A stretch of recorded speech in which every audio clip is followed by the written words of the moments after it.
of MR imaging of prostate cancer.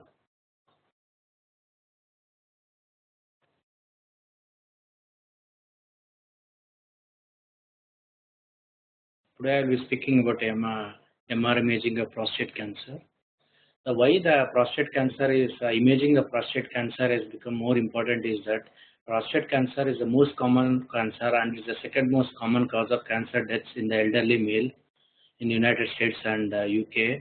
And the prevalence of prostate cancers is increasing with the age. Since people are living longer, the incidence of prostate cancer is very high. So you can underestimate 34% of the men in fifth decade of life and 70% of the aged above 80 years have the histological evidence of prostate cancer. And the management of the prostate cancer is a very complex issue because of the difficulty in accurate staging and predicting the disease spread and progression of the disease. So imaging is very important. So why prostate cancer initially was diagnosed by doing a serum PSA level and digital rectal examination. So when the digital rectal findings were abnormal or serum PSA level were elevated, we considered suspicion for a prostate carcinoma. So the guideline value is serum PSA level of greater than 4 nanogram per ml is considered as abnormal, but it's not indicative. Sometimes in a patients with prostatitis, the value may be more than 4 nanogram per ml above the cutoff value. So some patients who are 70 to 80% of the patients may have a normal serum value, but they have a histological and pathological evidence of prostate carcinoma. So the imaging is very important, and we used to use transrectal ultrasound for imaging the prostate, but the limited field of view and limited resolution limits the transrectal ultrasound. Now another method has been developed is a transrectal ultrasound guided biopsy, where we take 6-tent approach. 6-tent means six different areas of the prostate is biopsied, like apex, mid gland, and the base, right and left, like right apex, right mid gland, left mid gland, and the left base and right base.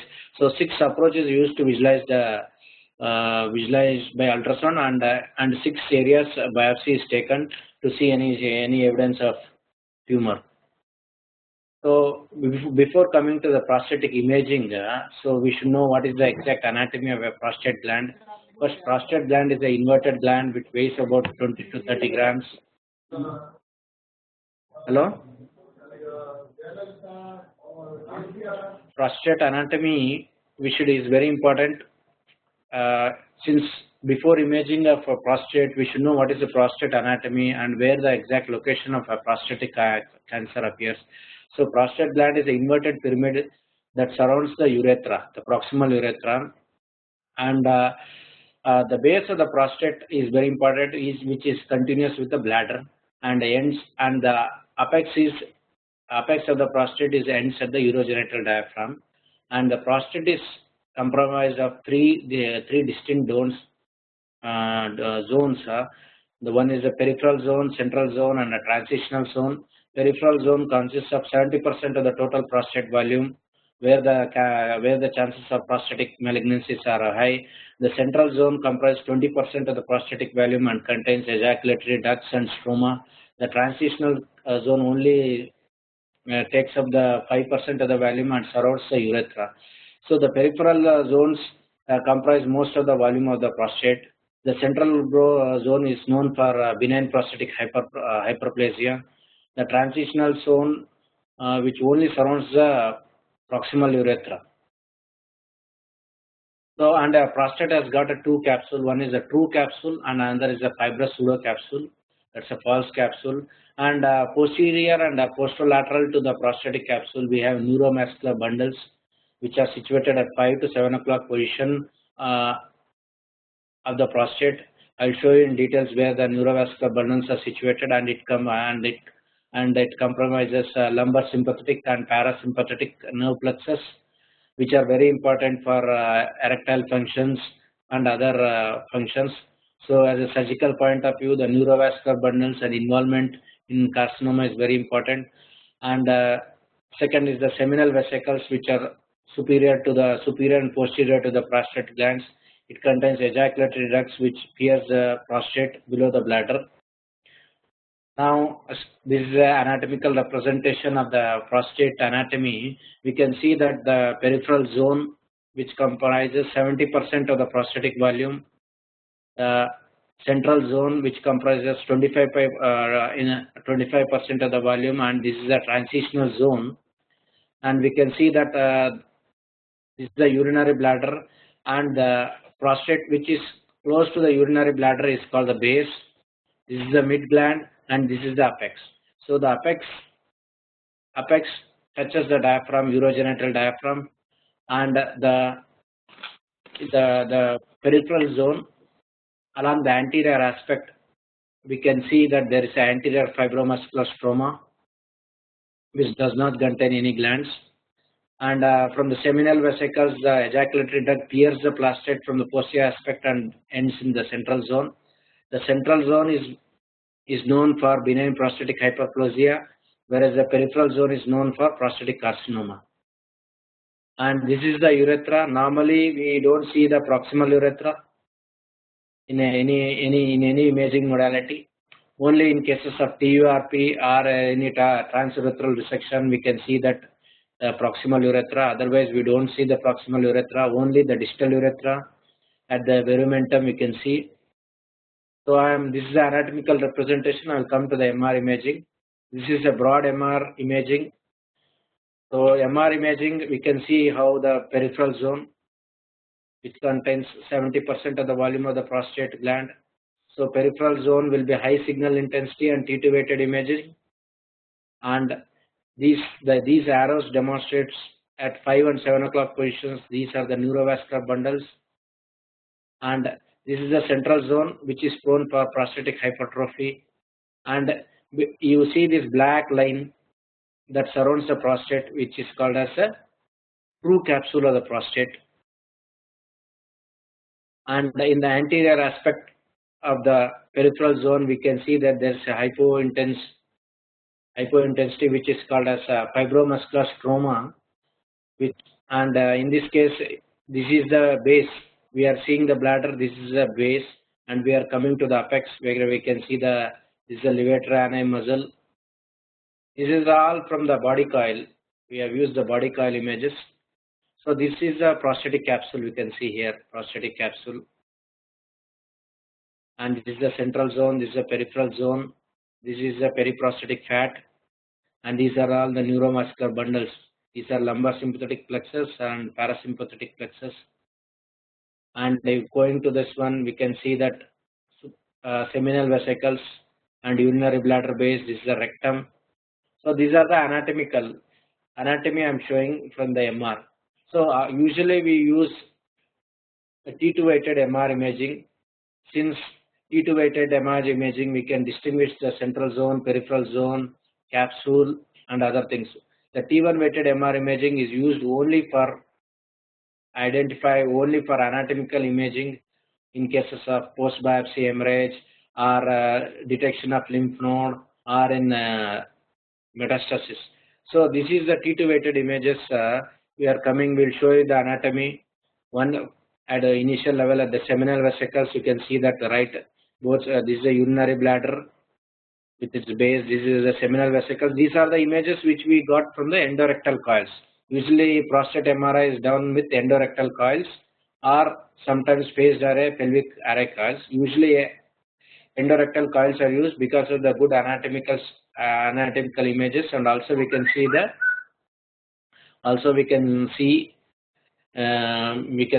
good and also we can stage the prostate cancer.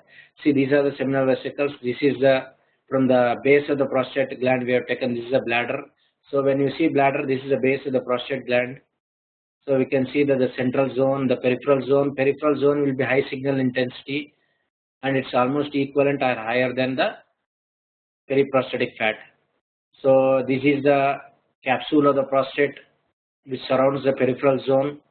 This will be a high signal intensity. The central zone will be consist of more of fibromuscular stroma, and so it will be a little bit hypointense and T2 weighted images. The most anterior part where there is a condensation of the capsule, which is called as anterior fibromuscular stroma. So this is the base, this is the mid gland. This is also a mid gland image where we can see the peripheral zone, the central zone and the capsule. And going to the apex, we can see that verumentum. I show you here the proximal urethra is not visualized, only the distal urethra. At the verumentum you can see this is a ring-like structure, you can see adjacent to the peripheral zone. This is a verumentum, and it's in and anterior to it you see the urethra. Only at the apex of the prostate only we can see. At the urinary bladder base we can't see any. You can't see the urethra.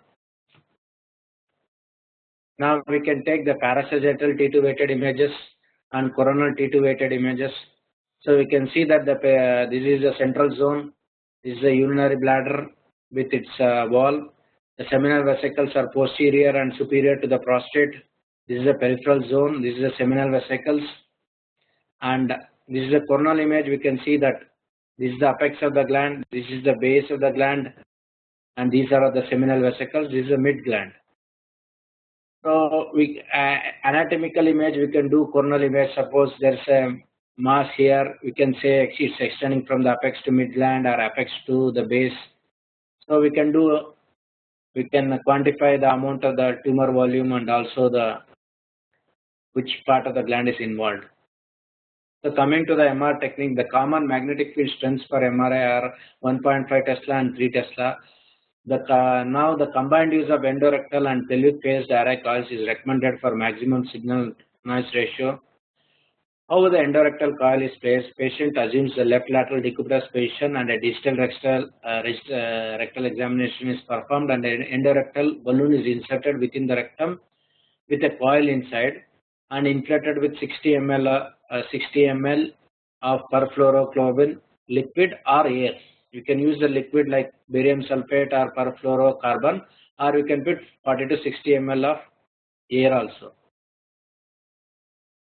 So why MRI? The limitation of MRI is that MRI should not be performed just after the biopsy. Minimum duration between a biopsy and MRI should be 8 weeks, so that the artifacts and focal hemorrhages should not be misinterpreted as carcinomas. So we should avoid MRI up to 8 weeks of the biopsy. And how a prostatic adenocarcinoma appears? Usually prostatic adenocarcinoma in the peripheral zone appears as a low signal intensity, and this can be distinguished from the normal high signal intensity peripheral zone, which I have already shown how the peripheral zone appears. And sometimes the low signal intensity in the peripheral zone is maybe non-spec, may be seen in biopsy-related hemorrhage or hormonal therapy, prostatitis, and post-radiation fibrosis. Now I'll come into detail about this one. MR imaging of the prostate. Why MR imaging of the prostate is done? Because it's a powerful modality for localization and staging of prostate cancer. So, and recent advances employ both functional and physiological MR imaging. So in addition to T1 and T2 weighted images which gives the anatomy, we can use functional imaging also, and I'll come to in detail later. This is the functional MR imaging. We can use diffusion weighted imaging, which integrates the tissue microstructure of water diffusion. That is, the movement of the water in the tissues can be calculated by diffusion weighted imaging, and MR spectroscopy, which detects the biochemical disease marker in tissues, metabolites in the tissues. And the third is the dynamic contrast enhanced MRI, which captures the distribution of intravenous contrast enhanced gadolinium agents, and it detects the microvascular environment, because the tumor tissue will have a more of vascular permeability due to tumor angiogenesis. So dynamic contrast MRI enhanced agent gadolinium will accumulate in the tumor tissue than the normal tissue. More in the tumor tissue than the normal tissue. So what is the staging of prostate cancer? So MR imaging and them have evaluated to improve the staging accuracy. So the local staging is differentiated from the There are from T3 and T4 staging. T1 and T2 stage means the disease is confined to only the organ. T3 onwards, it's a extracapsular extension. The disease has spread outside the capsule, or it has invaded the seminal vesicles. T3 and T4 stages. So by doing MR, we can categorize which are the regions which are early disease or which are spread outside the capsule of the prostate. So that is T4 and T3 and T4 stage. And MR imaging is also used to differentiate between T2 and T3 stage. Then other modalities. So this is the TNM staging for which we use for MR imaging and which has been clinically approved. T1 is that organ confined, that is clinically and radiologically inapparent. So it's organ confined and you can't pick by imaging also. The stage 2 is very important. Organ confined tumor that is clinically and radiologically apparent. Usually T2A is localized to one quadrant or T2B is localized to one side, and T2C is bilateral involvement. And these are the A and B stages are the early stages. T stages where there is the capsule is infiltrated and there is a extracapsular extension and there is involvement of seminal vesicles. So T3A is unilateral or bilateral extracapsular extension. T3B is seminal vesicle invasion. T4 is invasion of bladder, external sphincter or rectum. Then 4 stages whether there is a involvement of metastasis, that is microscopic nodal metastasis N1 N2, N1 and N2 is macroscopic nodal metastasis. And 4 stages extra-regional nodal metastasis, distant spread is T4 stage. And we can do M1, M2 as elevated acid phosphatase, distant visceral or bony metastasis. So now I will show the images of a prostate cancer and how we can detect prostate cancer by doing MR imaging. So as I told, we do a axial T2 weighted imaging. Axial T1 weighted imaging is only for anatomy. We can't distinguish by the zones by T1 weighted imaging. Only T2 weighted imaging. We can see that. You can see that peripheral zone, which is very bright and is equivalent to periprostatic fat. It's very bright signal. This is a central zone. See that this peripheral zone is occupying largest volume, about 70% of the volume. You can see that there is a hypertense structure that surrounds the prostate. This is the capsule of the prostate, true capsule. This is the base of the bladder. This is the base of the prostate gland. Now we image it. If you go, this is the image at the apex. You can see that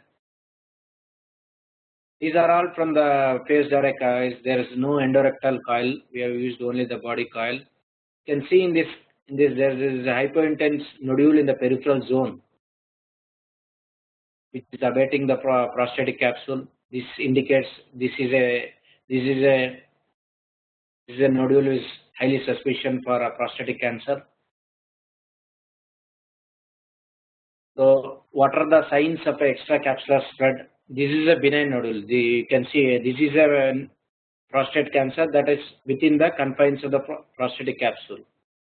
Now, signs of extracapsular extension, we can see that there is what are the signs of cancer that is spreading outside the capsule? How you identify?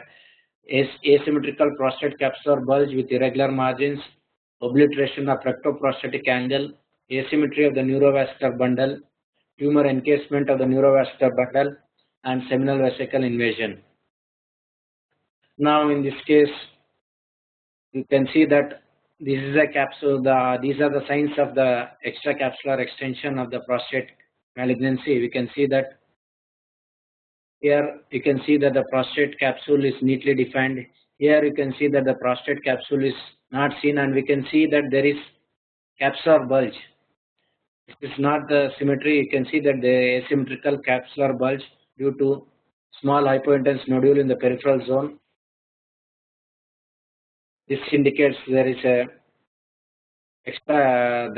capsular infiltration by the prostate malignancy. Here also this is endorectal coil. This is a body coil. This is endorectal coil. We can see that This is the central zone. This is the peripheral zone. Here there is, you can see that bright normal peripheral zone. Here you can see hypointense nodule, which is a tumor, prostate carcinoma. You can see that there is infiltration of the capsule, but the neurovascular bundles are intact. These are at 5 to 6, 7 o'clock position. We can see that neurovascular bundles are not infiltrated.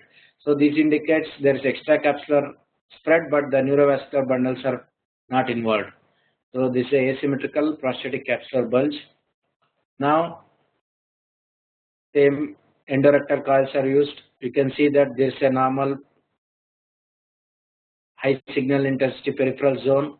Here you can see there is hypointense nodule which is infiltrating the prostate capsule, and this is what is called as the rectoprostatic angle. Between the rectus and prostate angle there is effacement. This is a medial rectoprostatic angle effacement, and there is lateral rectoprostatic angle effacement. So you can see that in the between the rectum and prostate, the capsule is infiltrated, and you can and becomes indistended. This is the angle is there between the rectum and this is the medial recto angle and lateral rectoprostatic angle where there is effacement of the tumor. Now, involvement of the neurovascular bundles is very important. See, you can see that normal, these are the neurovascular bundles, lumbar and parasympathetic nerve plexus in the normal zone. This is a normal high signal intensity peripheral zone. Here on this side you can see the tumor which is infiltrated the capsule, and we don't see normal neurovascular bundles here. So there is involvement of the neurovascular bundles, and here in this case the tumor has progressed and is involved the whole of the peripheral zone.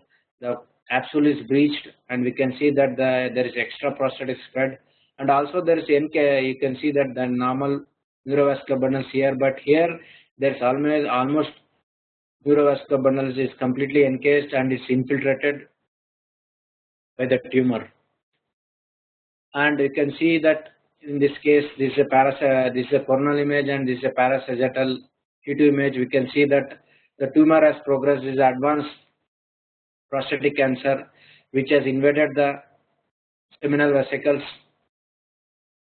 and also it has infiltrating the urinary bladder base, and also there may be probable rectal wall infiltration.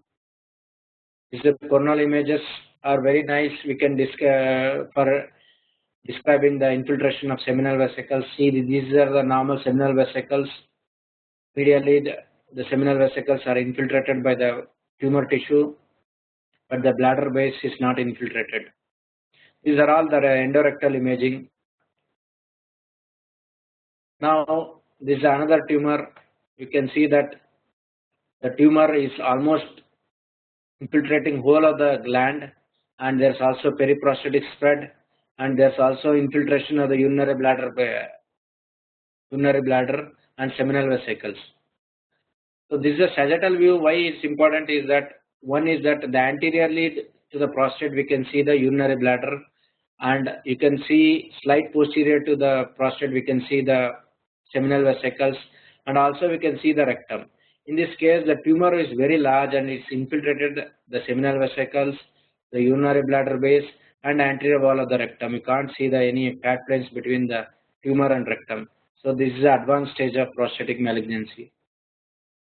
Now, I was describing about the T1 weighted images, but the T1 weighted is used only for anatomy, and we do a T1 weighted image from the aortic bifurcation to the rectum to see any lymph nodes, whether there are enlarged lymph nodes, as in this case there's a right iliac lymphadenopathy, or we monitor the pelvic bones. See, in this case there's a left iliac bone metastasis. So T1 weighted is only for anatomical imaging, accurate staging for lymph nodes and bony metastasis. So we use only for T1 weighted imaging for extraprostatic spread to the lymph nodes, bone, and other organs. So whenever we do prostatic image, we do also diffusion, one of the functional imaging. So we are sure that we are doing only, we are picking the right, we are picking the prostatic cancer. So we do a MR diffusion weighted imaging. So MR diffusion weighted image assesses the diffusion of water molecules within different tissues. Normal prostate volume has high water diffusion rate, but cancer tissues, due to tight packing of the cancerous cells, there is restricted diffusion. So which appears bright on DW images and dark signal on ADC mapping. So this is the body coil we have used. This is a 59-year-old man with prostate cancer. We can see that this is the central zone. In the peripheral zone, we can see a hypointense nodule which has not infiltrated the capsule. On progressive imaging, we usually keep a diffusion of higher diffusion. See, this is the diffusion gradient we have kept to 0. This is 250 and this is 750. So if you keep the diffusion gradient at 1000 or 750 only, we can pick the prostatic malignancy. So this is, as the diffusion gradient is increases, the signal intensity is also increases. So this is a bright signal on diffusion weighted imaging, and this is a low signal intensity on ADC map. So this our finding of a malignancy becomes more conspicuous if you do a diffusion weighted imaging. So this is a tumor, so which has appeared because of the tight packed cell. This has appeared high signal intensity on the diffusion weighted imaging and low signal intensity on the corresponding ADC map. This is how a tumor on a diffusion ADC map is looked. See, this is a high B gradient we use. We use B gradients of more than 750, usually 1000 or sometimes 2000. So this is the area of diffusion restriction, the peripheral zone, which appears hypointense on ADC mapping. So, and sometimes the diffusion are limited due to motion susceptibility and chemical shift artifacts. In spite of this, the diffusion weighted imaging is easy to implement and easy to acquire.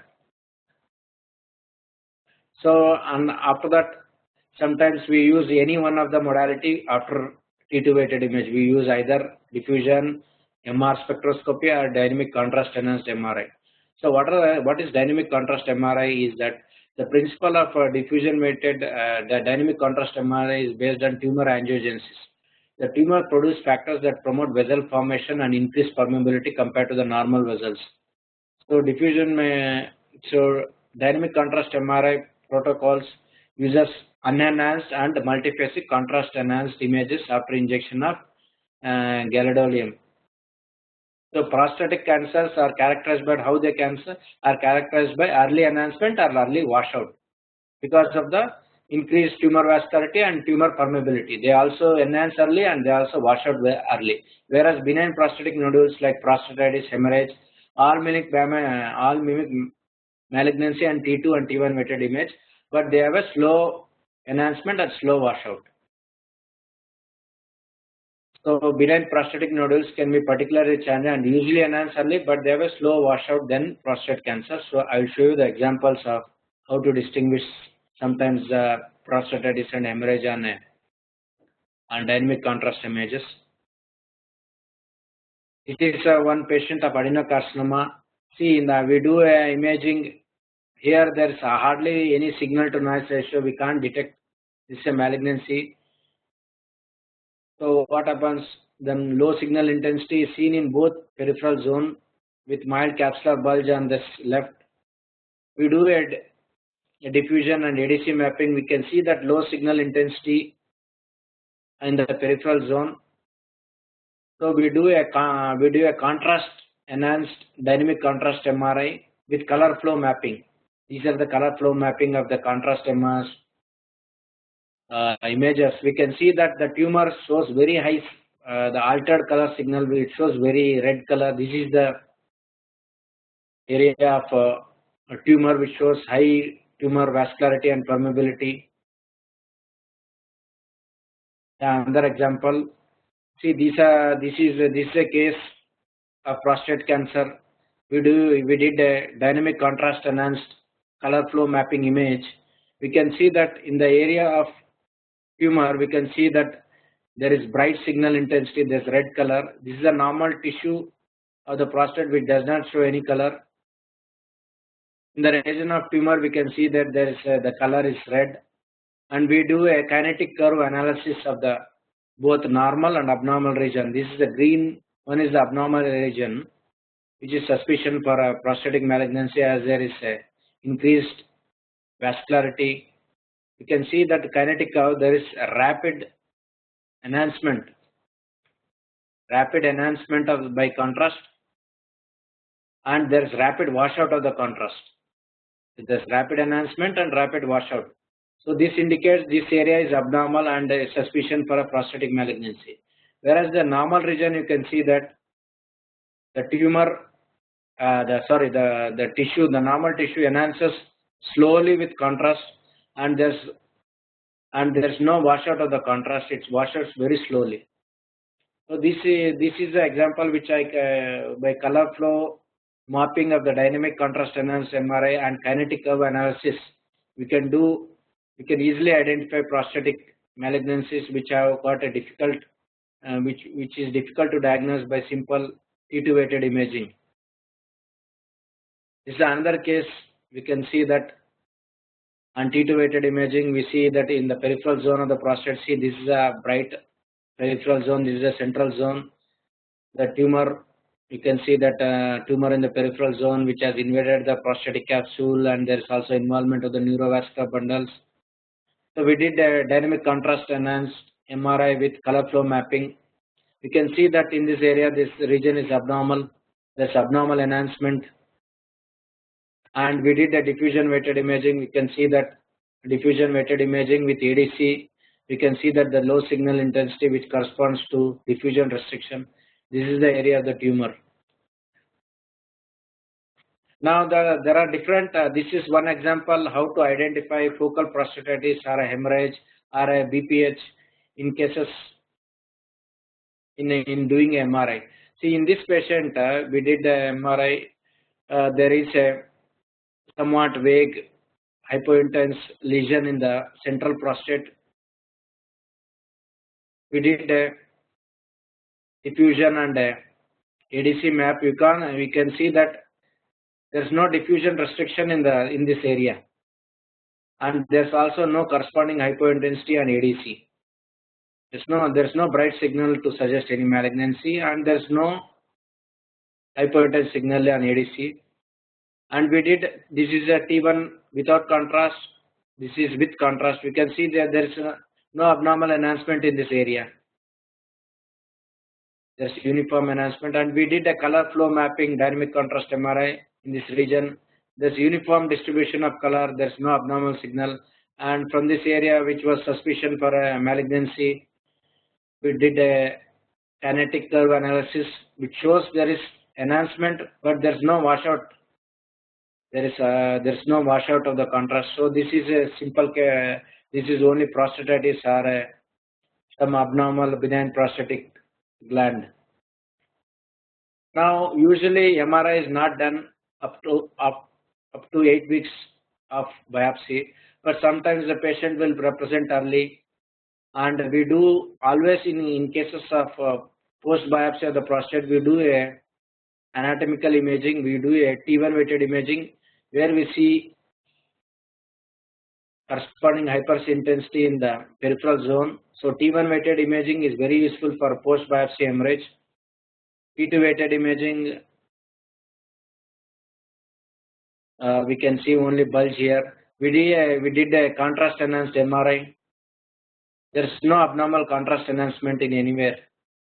So in this region there is no enhancement, so it indicates there is it's only a hemorrhage, not a malignant nodule. So now coming to MR spectroscopy is also used as a functional additive to aid in diagnosis of prostatic malignancy. So spectroscopy assesses the relative concentration of different chemical compounds in a tissue. Prostate MRI has been performed predominantly using a multivoxel technique. Means we use multiple sections and calculate the metabolite, intracellular metabolite. So on MR spectroscopy, the resonance for prostatic metabolites are choline, creatinine, polyamines, and citrate occurs at different frequency. The healthy prostate has a high levels of citrate and normally has high levels of polyamines. In a healthy prostate glands, we have more of citrate and polyamines. Whereas in prostate malignancy, the citrate and polyamines levels markedly fall and there is increase in choline and creatinine ratio. So the ratio of choline to citrate is increased in cancer because the resonant peak of creatinine is close to choline. The ratio of choline plus creatinine to citrate is typically measured in clinical spectroscopy. I will show you the example of how we measure. This is a normal spectroscopic curve of a prostate gland. You can see that there is high peak of the citrate. This is the choline and the creatinine ratio. The citrate ratio will be high in a normal prostate gland. So when this is a prostate cancer, we put a spectroscopic grid and calculate between the normal and abnormal prostate. You put a section here. This is a normal prostate. This is abnormal prostate. In a normal prostate, we can see nicely that citrate peak is high, polyamines are more, and choline is also at choline is at a normal peak. Polyamines ratio is normal peak, which is high in a normal prostate, and citrate peak as usual is normal and high. Whereas in the malignancy, you can see in this area where there is hypointense nodule, we can see that there is a marked reduction of citrate, whereas the choline peak is very high, and polyamines are also fallen. The polyamines are also formed. This indicates this area is indicates there is a prostatic malignancy, and we can calculate the ratio between elevated choline and creatinine to citrate ratio. This is another case where we benign prostatic hyperplasia. We put this is some abnormal zone here, some altered signal intent. We put ROI. We did a dynamic contrast enhanced MRI. We can see that there is some abnormal signal intensity. We put a spectroscopic grid. We can see that in all cases the citrate peak is high. There is no reduction in citrate peak or there is no increase in creatinine. There is in all cases there is high choline. The citrate peak is not increased. So this is another case where we will see that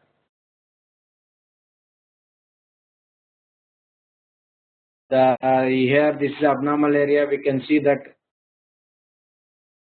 the normal citrate peak has come down here and the choline peak is increased. You can see that the metabolites are altered in this area.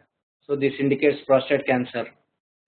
So on conclusion, we can say that significant improvement is made in the accuracy of MR in the diagnosis, localization and staging of prostate cancer.